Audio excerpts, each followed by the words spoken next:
Let's go live to the saloon bar, check in with Sister Susie, just make sure everything is going fine. How are we doing so far, Producer Susie? Excellent, I think. Okay, marks out of 10 for the show? Oh, always a 10. Thank you, very good. She's lying. Always a 10. Drink of the day? Well, it felt very autumnal this weekend, so I'm going straight in with a sherry or a Baileys, because they are autumnal drinks and they're very excellent. All right, okay, sherry and then a Baileys to follow. Okay. Goodness. All right, very good. Okay, so here comes the first smart speaker of the week is handed to Midge for sending in today's confession. If you send us your confession and we broadcast it, you get a smart speaker.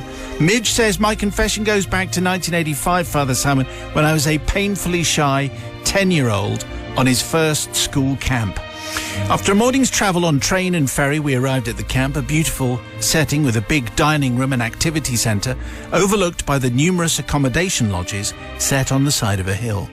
After lugging our suitcase, no fancy suitcases with wheels in those days, some distance from the ferry wharf, we endured the usual welcome to camp before being mixed with students from other schools, including girls, and allocated our sleeping quarters.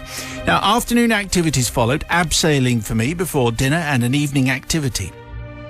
After a full-on day of travel and activities, we were escorted to our lodges to turn in for the night. As I said, each lodge was built into the side of the hill with a wide wooden staircase from the path at the front and big barn doors from the back leading to a covered veranda. Teachers' accommodation was on one side of the veranda and dorm-style accommodation with about 20 bunk beds for campers on the other. As you can imagine, 20 10 and 11-year-old boys in one room was chaos. Top bunks were gold dust. Not for me, however. My mum had made sure to tell the teachers that I was a seasoned sleepwalker.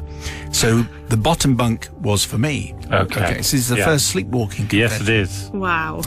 After my nighttime walks, I would eventually... Oh, sorry. Now to my sleepwalking. Yes, I slept, walked, which is how he uses it. I slept, walked regularly, and despite my shyness, was known for appearing coherent and being able to hold a significant conversation whilst I'm sleepwalking. After my nighttime walks, I would eventually wake sufficiently to return myself to bed. Sometimes the morning would bring vague recollections of my adventures, but more often than not, it would be the topic of discussion and laughter over breakfast. Yes, I was a chronic sleepwalker. Tiredness and sleeping in unfamiliar circumstances just happened to be massive triggers. Hello, school camp, here I was. Okay. On the night in question, I had quite the adventure. I sleepwalked to the abseiling site, the ferry wharf, and the dining room, where I was met by a camp staff officer who promptly sent me back to my lodge. In hindsight, he probably should have escorted me to ensure I got there, but I suspect he was helping himself to a late-night feed and was not supposed to be there. As I slowly emerged from my sleeping state, I climbed the stairs to my lodge and crossed the veranda. As I did, I noticed the row of neatly paired shoes, which I assumed our teachers had nicely organised for us. The spin of the washing machine took me by surprise. I don't recall that being there. Taking care not to wake the other campers, I slowly made my way towards the back of the lodge and, still half asleep, proceeded to climb into the bottom bunk. At first, I couldn't understand why someone else was in my bunk. There it is. There it is. Someone with long hair. Yep. Someone in a pink nightie, more to the point. Something was wrong here. The piercing female scream that shortly followed, however, not only woke me completely, but activated my flight response. I made a dash for it, passed by the washing machine, hurdled the neatly arranged shoes. Lights came on in both the student lodges and the teacher's room, and I caught sight of some staff climbing the stairs to the front as I raced out the back of the lodge. My stealth skills were in full play as I slipped into the dark night, evading teachers coming up the back path to see what the commotion was.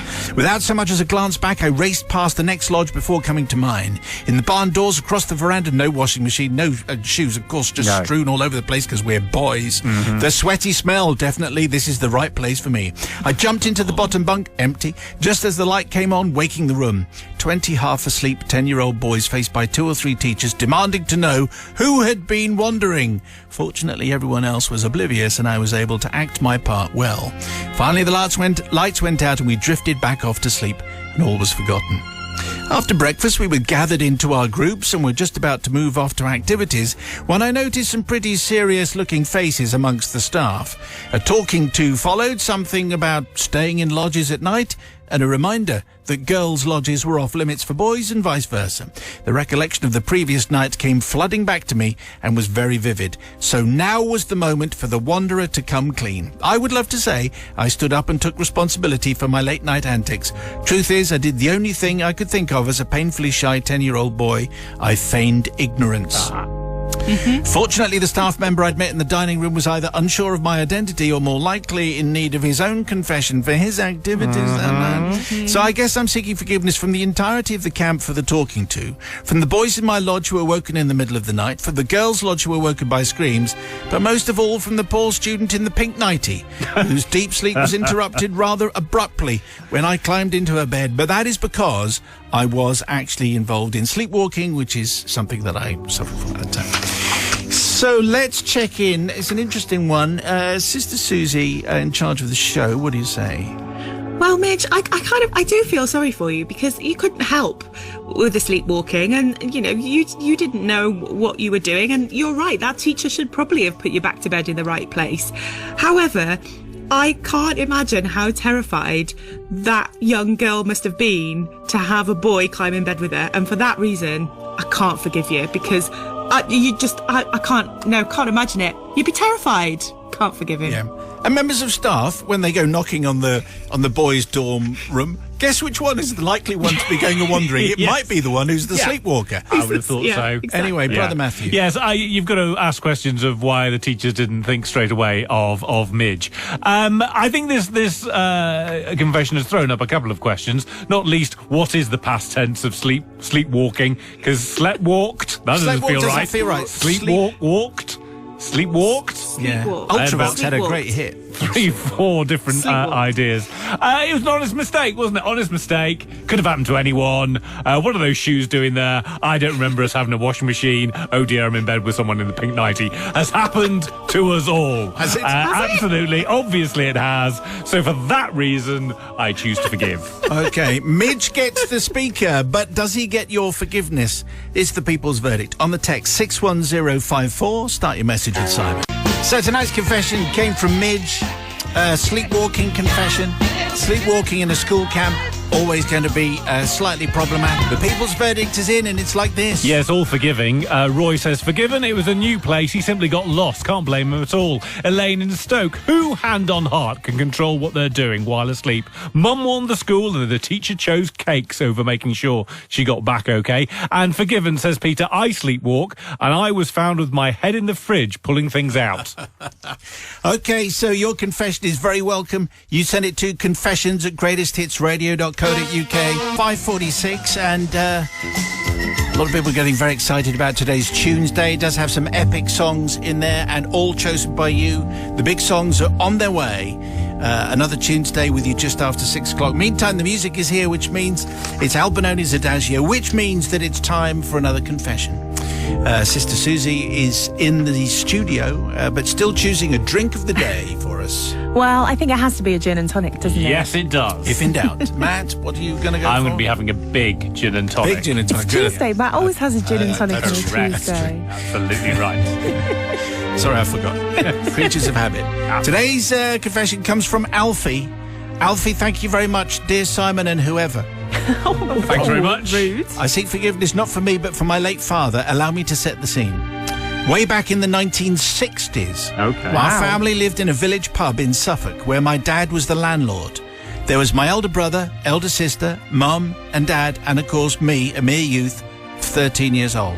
Now, my big brother, Bob, played in goal for our local football team in a Sunday league. So it's afternoon kickoff, not quite jumpers for goalposts, but not far off. This time, the licensing laws decreed that pubs had to close at 1400 hours, 2 o'clock in the afternoon on a Sunday lunchtime. This meant that Mum could have an afternoon nap while the rest of us went to watch the match. The crowd was huge. There was Dad and his 5 mates, my sister and me, and about a dozen or so other locals, half a dozen away team fans, a couple of dog walkers, and a field of cows offering up the occasional moo of encouragement. I think I quite like that. This sounds very kind of poetic. Now, on this particular occasion, Dad and a few of our regular customers had been looking forward to this match, a case of local pride or some such, and may have had a glass or two maybe, of the resident ale. Okay. And to keep out the cold at the match, had filled up the hip flask to take with them. Wow. Yeah. Drink responsibly, everybody. Obviously. Yes. So a PG certificate, I suppose. Anyway, off we all set to the local playing field to support our village team and my big brother.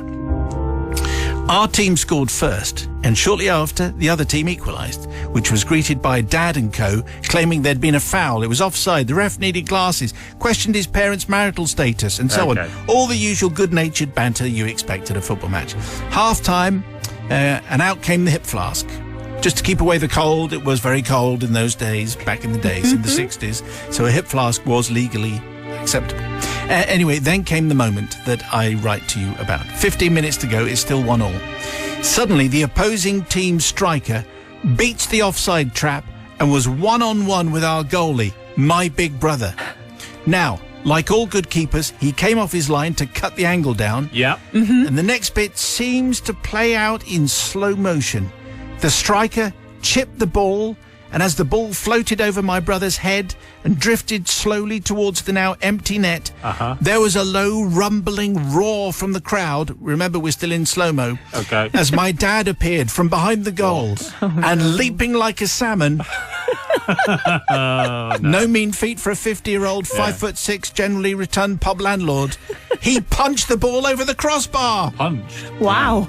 There was cheering and booing and mooing from the cow field, and more than a little hysterical laughter. The two teams surrounded the ref, who momentarily seemed a bit nonplussed, but eventually, after a great deal of whistle-blowing and threats of booking everyone in a 2-yard radius, declared it was to be a drop ball outside the penalty area. Drop balls were contested in those days, remember, and a player from each team stood face-to-face, and the ref dropped the ball between them, resulting in each player trying to kick it, each other and the ref at the same time. More booing, mooing and cheering as well. The ref then turned to my dad, took his name and address, and yes, and ordered him off the playing field, which he shouldn't have been on anyway because he was just watching. The outcome of which was that he was banned from watching any home games for the rest of his life. Wow! No, sorry, the rest of the season. Okay. There was an upside, though. The pub was busy for a couple of weeks as people came to congratulate the local hero. The game eventually ended up a 1-1 draw, and a lot more protestation towards the ref and more mooing from the field next door. So, Simon, can my late father be forgiven for instinctive reaction, albeit one that might be construed as alcohol-filled? I think it probably was. I've decided not to name either of the villages involved to protect the innocent, even though it's the 1960s, and mainly because villagers have long memories, and I'd hate for it all to kick off again. I just love the fact that it could kick off again, even after all these years. Okay, so first of all, before we go on the forgiveness, is that the right referee's decision? Because clearly the ball was going into the net. Dad runs on, saves it. It shouldn't have been on the pitch. Punches it over. That's not a drop ball. Well, I think it is. I think that the FA laws would say that's a drop ball. Where I think I differ is I think you do it from where the offence takes place. You don't do it outside the area. Oh, right. You do the drop ball where he decided to palm the ball over the crossbar. But surely they shouldn't have done any of this because he wasn't a member of the team. Clearly. So, Sister Susie, anyway, what do you say to Alfie? Well, Alfie, your dad, you know, he was trying, and I guess it was instinctive reaction, but maybe he shouldn't have taken the hip flask with him if he'd already had a couple of pints at the pub before they closed at 2:00. And I just don't. I really want to forgive you because you're a pub landlord, and I feel like I should stick to you. But do you know what? You shouldn't have got involved in your kids' football game. So no, I'm not going to forgive you. Okay, Not harsh words from Sister Susie. Brother Matthew. I mean, taking his name and address seems a little extreme, doesn't it? I don't remember them doing that when they're giving anyone a yellow card. I am going to forgive here because which of us can honestly say that when you've had a little bit to drink and you're watching the footy and maybe passions get the better of you? So I think we can all say we've all been in that position, and we'd all probably do the same. So for that reason, I choose to forgive. Okay, well, so it's 1-1 in the studio as well. That's what's happening. But the people's verdict is expected now. Do you forgive Alfie? Yes or no? People's verdict, before we go any further, it was Alfie's confession about village football and about how his dad ran onto the pitch and saved a definite goal with hilarious consequences. Matt has the people's verdict. Yeah, I'm guessing because this was about football, everyone took this very seriously. So Jane in Essex says, not forgiven. He completely disrespected the rules of the game. We can't all start running on the pitch every time we don't want a goal to go in. Stacey in Nuneaton, forgiven. Just because it was a kids' footy match in the 60s, even though he shouldn't have been on the pitch, that was on the ref to rectify. All consequences were on the ref, not the dad. And Melanie in Southampton said, forgiven. He did what any passionate dad would do after a few beers. The person I don't forgive is the referee, Diva, with his little address book. Yes, taking his name and his address is a fabulous thing. Your confession, please. Send it to confessions@greatesthitsradio.co.uk. Confession time. Step into our confessional, please. Send your confession once you have honed it beautifully into fine piece of literature to confessions@greatesthitsradio.co.uk. Let's check in at the saloon bar. Sister Susie's producing the show, checking how many marks out of 10 we've got today. Oh, 10. Always 10. Always 10. Very good. And what is our drink of the day, please, Sister Susie? Well, it is Wine Wednesday, so I would go with a nice glass of white wine. Personally, I like a Riesling or a Gavi. A Gavi would be good. Gavi. Gallon of Gavi. Thank you very much indeed. Always drink responsibly. And also fizzy water is very nice. Obviously. Today's confession comes from Tufty. Tufty, thank you very much indeed. Simon and the kind umpires of forgiveness. I seek forgiveness for an incident in the gym about 10 years ago. Gym-based confessions, we like them. Yeah. Being slightly north of 40, a little overweight and mostly unfit, I was probably best described as an enthusiastic trier. As enthusiastic trier, and as ever on this occasion I was feeling it, I was armed with my trusty water bottle filled with a generous dilution of a well-known blackcurrant juice and a selection of Guns N' Roses power tracks. Oh, that's the way. On my noise-cancelling headphones. Check me out. I headed into the gym confident I would set a few personal bests, whatever they are. I would always start with a gentle warm-up on the cycling machine, but after a short time, sweating already, I noticed two couples walking up to the running machines. All four of them stood in a row with their immaculate sporting physiques, matching white shorts just above the knee and perfect creases ironed down the front. Who has ironed gym clothes? Nobody, real. They had identical pale blue shirts and white collars. The two men didn't have a hair out of place, and the two ladies had lovely flowing blonde locks. They looked perfect, annoyingly perfect. All ready to walk down the catwalk and put in some serious gym time. They were the strutting peacocks in the farmyard, and it's my farmyard. Anyway, I took it personally. They had a little discussion as they set the running machines up, and then in a coordinated effort, they all pressed go together. Pathetic preening newcomers, I thought, as I watched them with their pulled-up white socks and their matching trainers with gold trim. They do have annoyingly good form, however, as my 5-minute warm-up came to its conclusion. I staggered off to do some other exercises with the occasional irritated glance back. They were still going, perfect form, and not a bead of sweat on any of them. A while later, I moved on to the rowing machine. My gym had 4 of them altogether, and the immaculate people had just sat at 3 of them. I was hesitant to use the 4th, but was saved from embarrassment as immaculate person number 4 stood up from the weight bench just opposite and joined them before I got there. He left his weights on the floor for some commoner like me to put them away. As the rowing machines were now all in use, I thought, OK, well, I'll do some weights. His newly vacated, sweaty space on the bench was spare, with abandoned weights next to it. I noticed the dumbbells he had rudely left were quite a bit heavier than I usually used, but I was not going to put them back on the rack for him and pick up the lighter ones. No way, he might see me. I thought, I can do this. Straining, I picked his weights up, rolled onto my back and managed to lift them aloft the first time, thinking, oh heck, these are a bit heavy, but I was now committed. Can I just say, you probably don't know which way this one is going to go. Right. There was no way I could do 1 rep and then surrender to my normal weight with the immaculate people watching. I imagined them discussing my struggles whilst they rowed in sweat-free harmony. I managed to lift the weights a second time, took a slight pause at the top. It was about now that I realised I was in trouble, as a slight twitch in my left arm knocked me off balance, and I had no alternative other than to bail out and bring the weights down in a semi-controlled crash down on each side of my bench. Thud on one side, thud on the other side, and I lay there for a moment, broken, eyes closed, thinking about how I could save some dignity in front of the immaculate people. Axl Rose was singing Knock, Knock, Knocking on Heaven's Door through my headphones as I sat up and opened my eyes.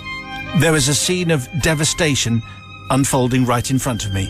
The immaculate people had changed from perfect white into livid tie-dyed purple. They stood examining each other, dripping in a mysterious dark purple fluid.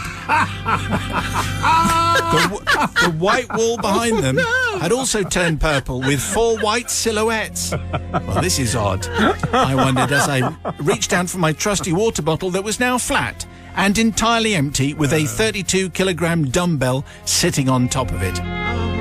One of the immaculate people walked across to me, handed me the top of my water bottle and said, "I think this is yours," with a stare that could turn milk sour.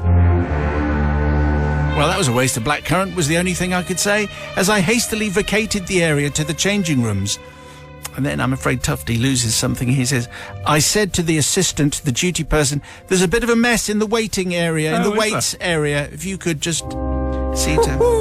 I stayed away from the gym for a week afterwards and never saw the immaculate people again. Making sound so they're from outer space.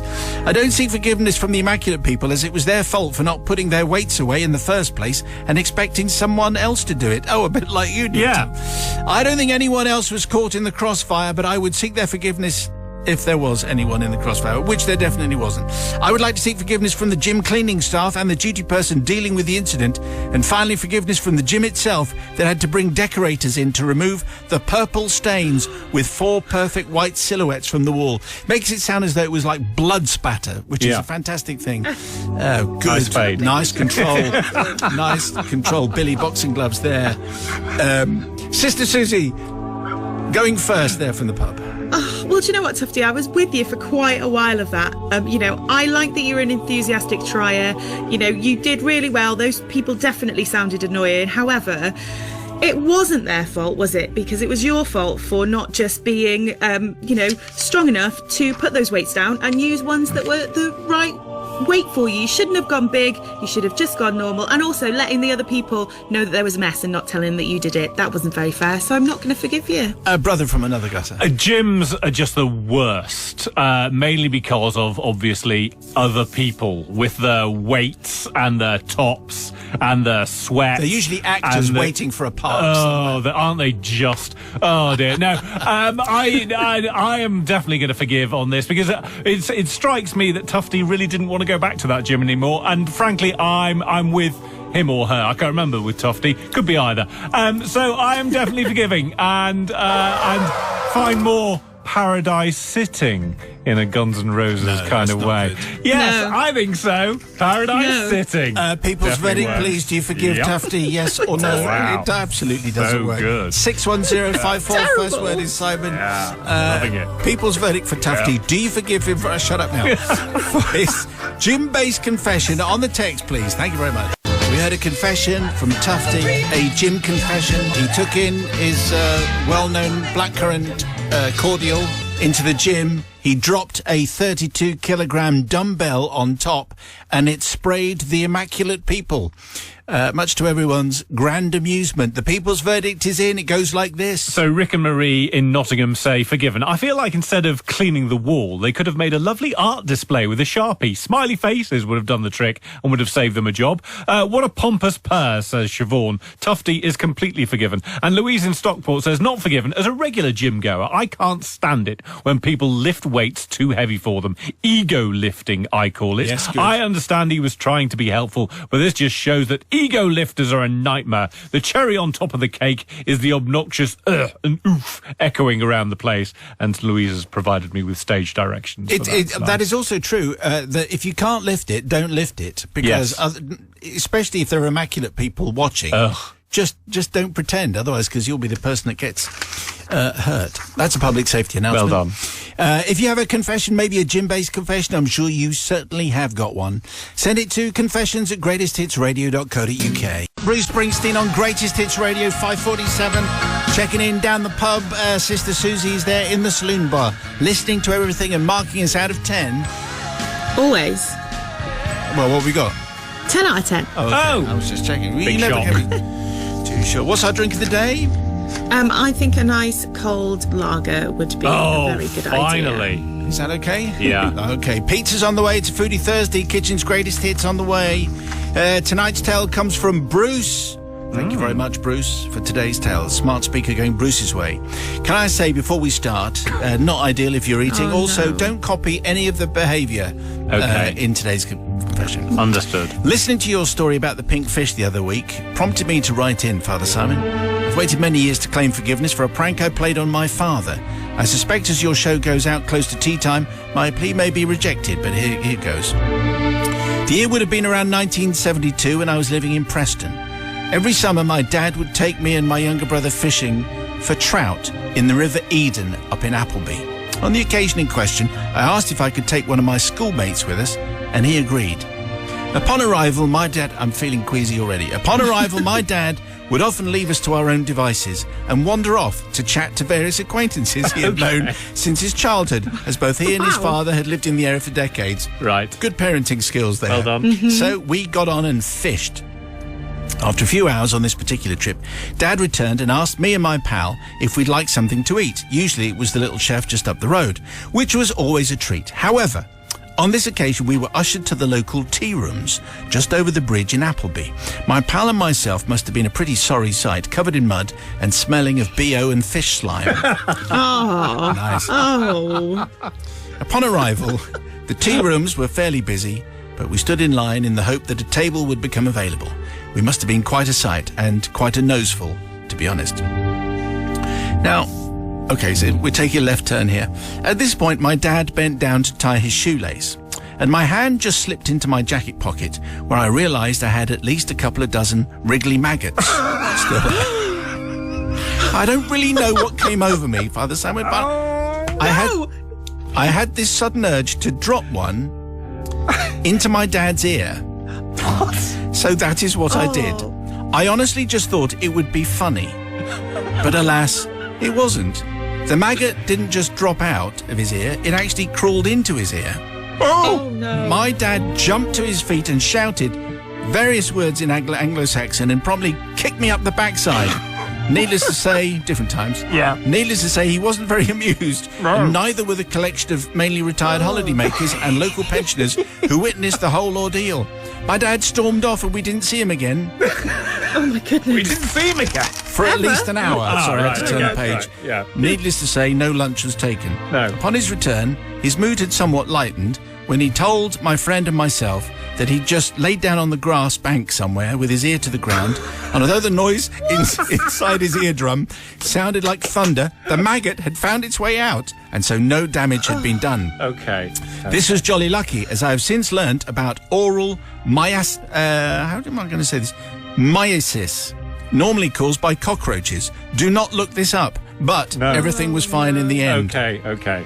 Now, I can't ask forgiveness from my dad because he passed some time ago, and I suspect that most, if not all, of the locals and holidaymakers have probably gone the same way. But I do ask forgiveness from my old friend, who I suspect had never heard language like the type used by my dad ever in his young life. Sadly, I lost touch with him a long time ago when I moved to Banbury.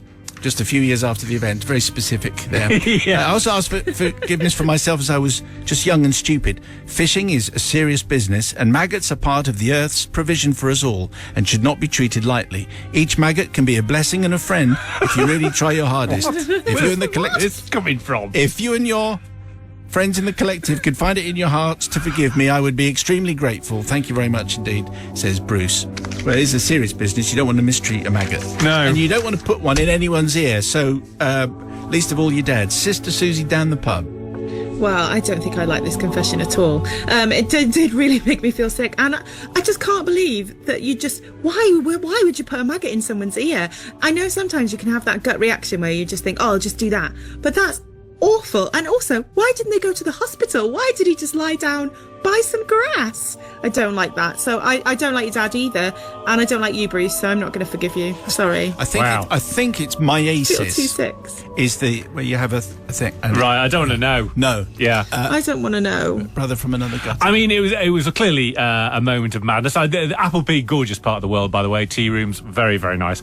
Yeah, just a moment of madness, really, wasn't it? And I'm not quite sure about the closing to that particular confession, which sounded like something from the Maggot Protection League. Unbelievable stuff. Well, you have to appreciate all Clearly, of God's good creatures. all of the nature. All creatures, yes, great and small. Great and very small, as it turned out. And it's good to see Wrigley. that the dad did take firm and decisive action with his maggots. So for that reason, on today of all days, I choose to He forgive. lay on a grass bank until the maggot crawled Until out. And it worked. No. Good for him. It worked, didn't it? Don't try any of that. I Definitely mean, worked. that's very dangerous behaviour. Anyway. Oh, no, it just... No. People's verdict, please. 61054. You can.